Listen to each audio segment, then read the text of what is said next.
Hi everyone, welcome to Jabateki. So by now, I am sure you have got a solid grip on gRPC basic. If yes, then let's go one step ahead and dive straight into some hands-on coding with Spring Boot and gRPC. As you understand, REST supports only request and response model.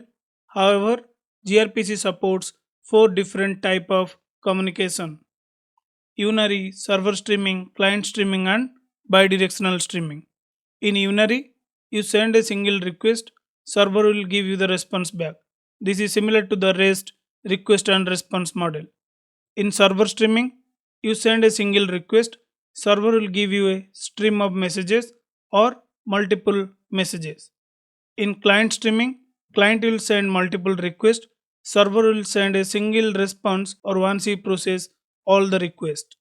In bidirectional streaming, both server and client will send multiple messages in real time. So we'll see each of them in action on my future video. However, in this tutorial, we'll focus primarily on unary communication pattern and we'll be building a stock trading system using Spring Boot, gRPC and MySQL. But don't worry, this is just the beginning. In my upcoming videos, we'll extend the same example to cover all other gRPC patterns. Okay, alright. So without any further delay, let's get started.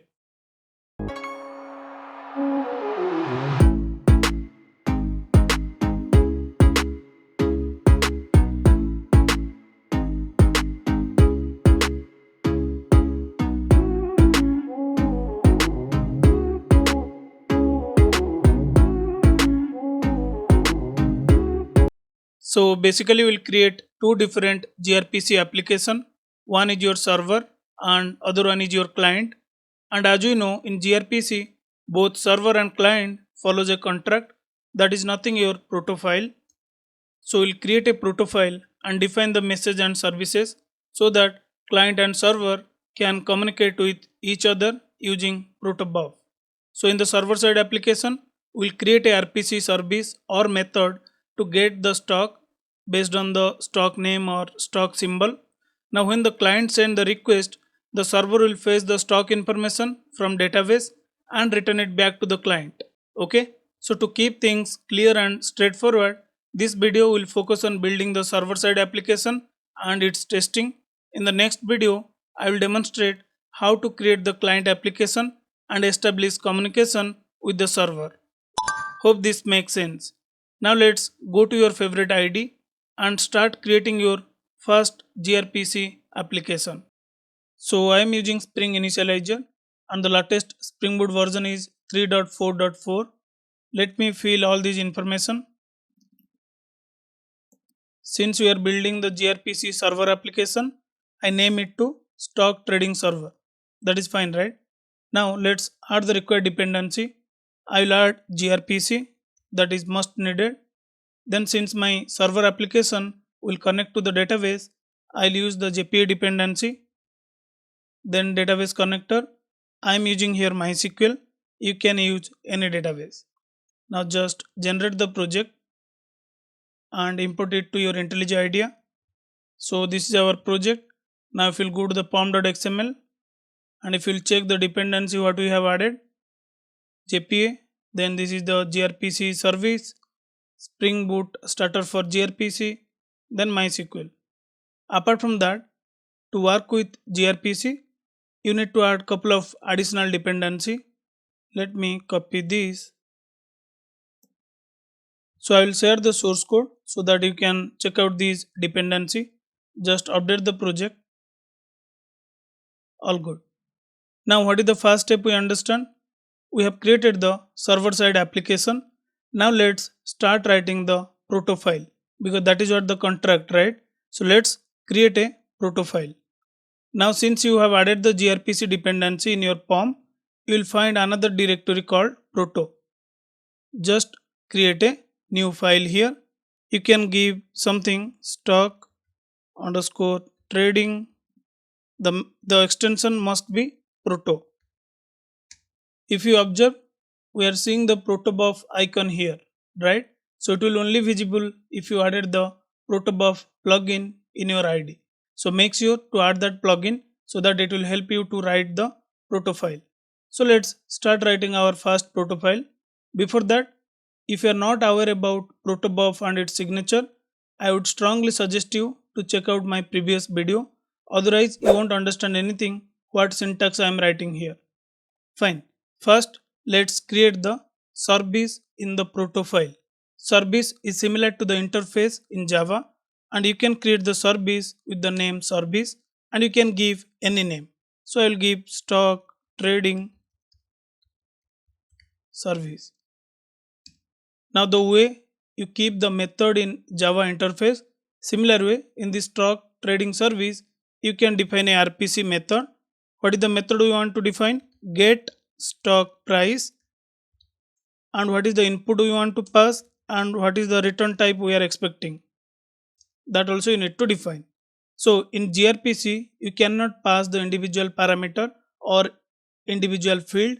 You need to pass a request object. So I will just define stock request, and what you are expecting to return, I want it to return stock response. So we are getting some compilation error because this stock request and stock response is nothing, it's like a DTO in Java. Okay, so you need to create these classes. So to create this class in gRPC, you need to use the message stock request, then you need another message stock response. Okay, see, it's very simple, right? This is the method, and this is what the request is nothing a new class in Java, and this is what another class in Java. But in gRPC term, we'll call them as a message. Now, what is the input you want to pass as part of the request, or what is the field you want to keep as part of this request? That is up to you. How you want to design your request and response, that is up to you. So for now, let's make it simple. As part of the stock request, I want to pass the symbol as a input. Okay, so define string stock, this is the input. Now this is giving the compilation error because we have not defined the which proto version you want to use. So I want to use proto 3. So you won't find any error. We are good at this moment. Now let's define the field you want as part of this response object. So what do you want? I want the symbol. Along with that, I want the price, which will be the second field. This 1 and 2 is nothing the field tag. So again I am repeating, you please check out my previous video. I clearly explain the purpose of this field tag, how the protobuf is better than a REST. You will find the clear picture about it. Okay, fine. Now I will just define the timestamp. I mean when the stock price was updated. This is my third parameter. All good, right? This is my request, this is my response, and this is the service method, which is nothing my interface you can consider at this moment. This is the input, this is the output. Apart from that, I will also define, I want gRPC to generate these classes as an individual class. So for that, I can just specify here option Java multiple files equal to true. Also I want to set a package. Now I just want to define a package for each my request and response. Option Java package, give the package name com.javatechkey.grpc, anything you can provide. Now what next? Now since you want each class or each message will be generated as an individual class, I want to club them in a single class. After create the individual class, I want to club them in a single class, or I want to just create a outer class. So for that, you can define option Java outer class name. I'll define stock. Okay, Don't worry, if you are getting confused with these things, you will understand once we generate the Java classes. So this is the simple proto file we have created with a single service. Now let me add a note here. This we are doing for unary RPC, and what is the role of this particular method? So this will do fetch current stock price, and this is the service where we will also cover other pattern in our upcoming classes. This will be for server streaming, we'll define a method and we'll experiment on that. Similarly, client streaming and bidirectional streaming. So ignore that for now. We are good at this moment. Now if we'll go to the pom.xml, we need to generate the Java class out of this proto file. I want to be this request response, this service to be a Java class so that I can play with it. If you are a Python developer, you will generate Python specific classes. So since I am a Java developer, I want to generate a Java class. In my pom.xml, if you observe, once we added the gRPC starter for Spring Boot dependency, it will add a plugin here. Can you see here? org, this one protobuf maven plugin. What it will does, once you will run the mbn clean install, it will generate the Java classes for you. So let's do that. Let's do the mbn clean install so that this file will be converted to the Java class inside the target folder. So let's go here. I'll run mbn clean install. So build is succeeded. You can see here. Now if you'll go to the target folder, inside the generate sources, you will find this. See this protobuf. If you expand this, you will find your service class. If you expand this, you will find your message and its builder. Can you see here? So make sure you need to mark it as a source root. Then you will find this structure. But it will take few seconds to format the proper directory structure.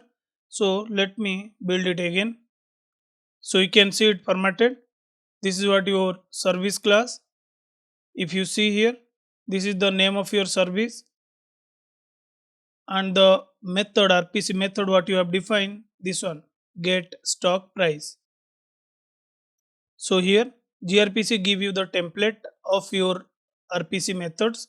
Now how you want to use it, what you want to do with that business, that is up to you. You just override that method and provide its implementation. So we'll do that in a moment. Now if you'll check the other classes, this is your stock request, and if you see we are giving only one parameter, that is stock symbol. Similarly we will find stock response with these two parameter as a constructor. Okay. Now if you remember, we have defined in our proto file something called stock trading proto as a outer class name. That is what the class is generated. Inside this you will find everything, all the request response services name, everything you will find here. Fine. Let's close everything and we'll focus on this service class, this particular method. So we'll create our own service class and we'll use this particular RPC method, and we'll provide our own implementation to fetch the information from the database. So I'll show you, it's simple. So if you go through this source code, it might confusing you because there are so many classes and methods. We'll understand each of them once we start implementing those things. Okay, no need to hit your head at this moment, just ignore for it now. Now let me create a service package, create a class. So I'll name it stock trading service IMPL. Then what I'll do, I'll just annotate this @service, right? If you'll annotate this with @service, it won't be exposed as a gRPC service. It will behave like a plain Spring service component. So we'll not use this annotation. What we will use? We'll use the annotation called gRPC service. So if you will mark the class with @grpc service annotation, then this class will be exposed as a gRPC service by gRPC server. Okay, so make sure to use this particular annotation when you are exposing any gRPC service. Now this is what the implementation class we created, but I want to use the RPC method what is generated by the gRPC, right? This is what we have created. If you remember, in our proto file we have defined the service name. I want to use this particular service, so just go here, and since that is the class, if you observe here, this is the class, we can extend it from our class. Extend, just add the correct import statement. Fine. So we are just using this particular class. Implementation class is generated by the gRPC. This particular IMPL class again extend or implement from async service who is having your method. RPC get current stock price. Fine. Now let's go to our code. Now override the method. To override the method, what is the method name? Get stock price. Just override this particular method. Now observe one interesting part here. What is the method return type, guys? It's void, right?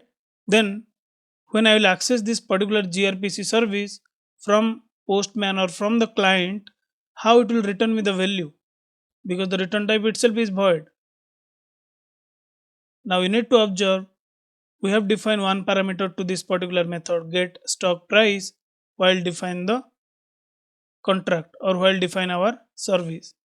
But in code, can you see it added another parameter, something called stream observer? This is the guy who play the role to stream the data to the client. So if you observe, this stream observer having on next method, on error and on completed. So whenever you will send the response, you will use the on next, so that it will keep emit the response to the client. If there is any error, you can say that okay, there is error, this is what the error message. On complete will signal to the client saying that okay, task is done. Fine.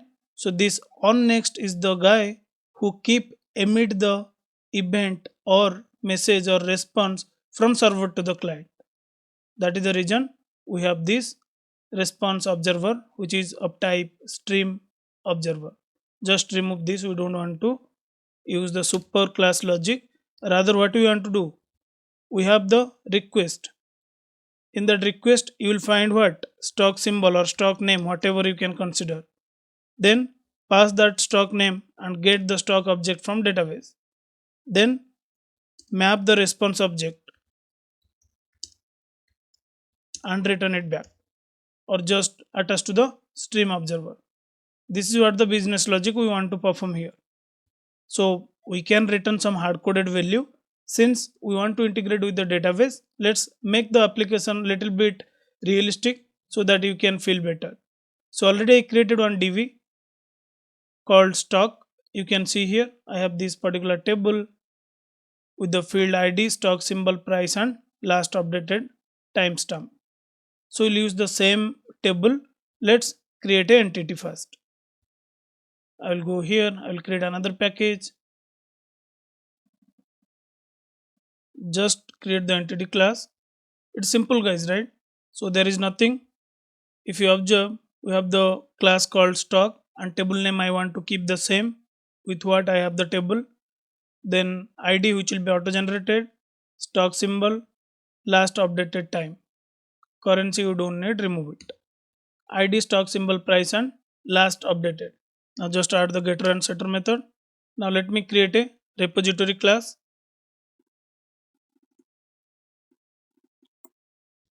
Extend it from JPA repo. Key is nothing, your model or entity, which is stock. Value, what is the data type of the primary key? Let's check that. It is long, right? Just give here long. All good. Just go to your implementation class. Next, what is our first step? First, we'll fetch from the DB based on the symbol. So since we created the repo, just inject it here.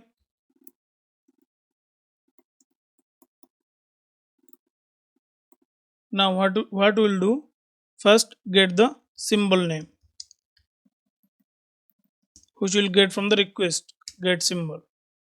Now once you get the stock symbol name, then call the repository stock repo dot find by, what is the field we have, stock symbol. Give the stock symbol, it will give you stock object. So you need to create this method in your JPA class or in your repository class. All good. This is the default behavior of JPA. Okay, we are not learning anything new on this JPA part. This is the existing behavior, so I don't want to repeat it again. Fine. Once you get the stock, you can name it for better understanding stock entity from database. Now, what you want to return? Do you want to return the stock entity? If you will return, it won't work, because if you observe in the proto, what we have defined, the return type should be stock response with this particular field, stock symbol, price, and timestamp. So what we can do, we can use the builder of grpc, I mean the builder class given by grpc will map the stock entity information to stock response, then we'll return it. Okay, because that is what the stream observer is expecting from you to return. So it's very simple. We can ask, hey, stock response, give me the builder object so that I can set each and every value getting from entity and I will return it back. So set stock symbol, you can get it from stock entity. Now similarly set each and every field.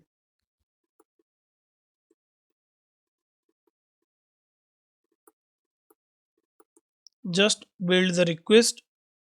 What it will return you? Stock response object. Now we need to send this stock response object to this response observer. Okay, response observer dot next. Can you observe here what is the argument it is expecting you? It is expecting you to pass stock response. Once you are done with that, response observer, I'm done with it. Uncompleted action. You can handle the exception scenario that I will cover in upcoming video. So if there is a, if let's assume you are not getting the stock entity, now it will throw the error here, right? How will you handle that? We'll cover that in our upcoming videos. For now, let's go with the happy scenario. So we are good with our implementation, but we need to do few infra setup. When I'm saying infra setup, we have added the database related stuff, but we have not configured the data source properties. So just go here, application.properties file, add the spring data jpa specific properties, driver class name, url, username, password, then these jpa specific properties. Now also you need to tell to the spring framework, hey, run this application as a grpc server. I am giving you the port where you need to run. For that I can create another file. You need to define grpc server on which port you want to run. Just define the port. I want to run on port 9090. Then along with port 9090, I also want to enable reflection. So port is fine. This is what the port grpc server will up and running. Why did I added this enable reflection true? If you added enable reflection true, then only you can test it through Postman or any third party command line tool. So that way it will expose the service outside to the application and you can test it out. So you can consider this enable reflection true is similar to the Swagger in REST. Okay, so this is what the minimum things you need to configure to start your grpc server. I believe we are good at this moment. Now let's run our application and we'll see how we can able to access the service what we have defined, whether it is able to fetch the stock based on the stock symbol from the database or not.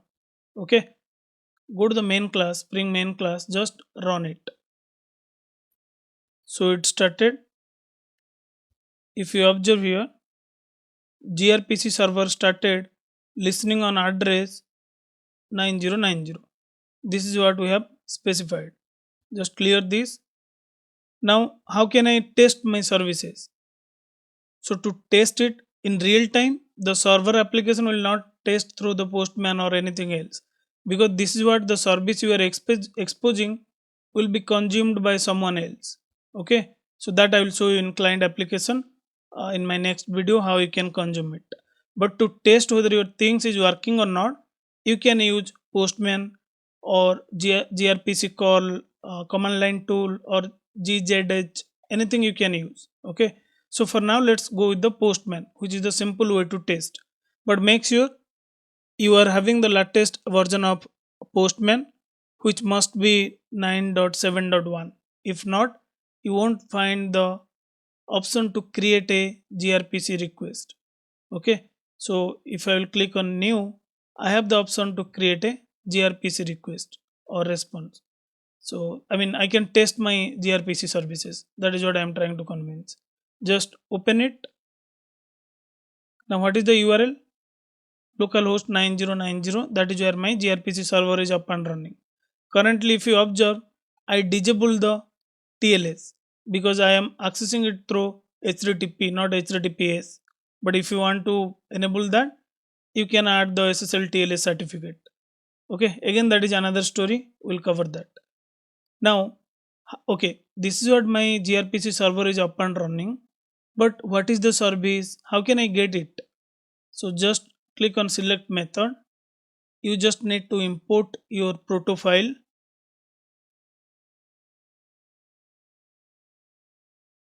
This is what the proto, right? Open it. Then go to this select a method option. You will find the methods, RPC method defined in that proto file. Just click on it.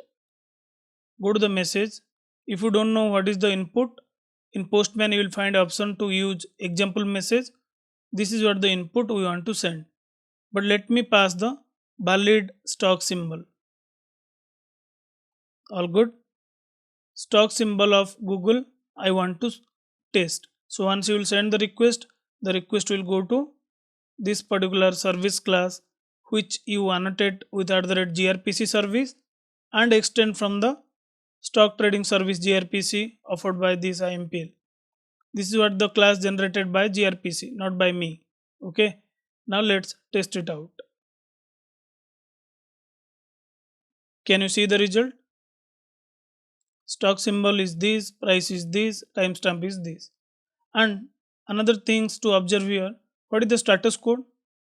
0. In grpc, 0 means okay. Like in rest we have 200 means okay, right? In grpc, 0 is the okay status. Now let's check with other stock symbol. We got the response. So we are good here. Our server side application or grpc server application is working as expected, and we are also successfully expose our first grpc service. But there is a question, if you observe here, what is the input we are giving? JSON, right? What is the response we are getting? JSON. So don't confuse with this format. Since we are using the Postman, Postman is just a medium to communicate with your grpc server. So that is the reason Postman understand this JSON. For user convenience, they are offering you to pass the JSON as a input and response. So once you will give the JSON internally, while serialize, Postman will convert it to the protobuf.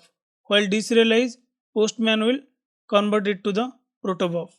This JSON to protobuf as part of response. Okay, but in real time, you are not going to use JSON. This is just we are doing for testing. In real time, since you expose the service, someone will consume it with your raw protobuf data. Okay, so you can ignore it for now. Okay, so I hope you enjoy the video and get the clear picture of how to design grpc server application. If yes, give a try with a different scenario and let me know in a comment section if you have any doubts. In the next video, we'll develop the grpc client and we'll also understand how to connect to the server step by step. Till then, stay tuned and I will see you in the next video.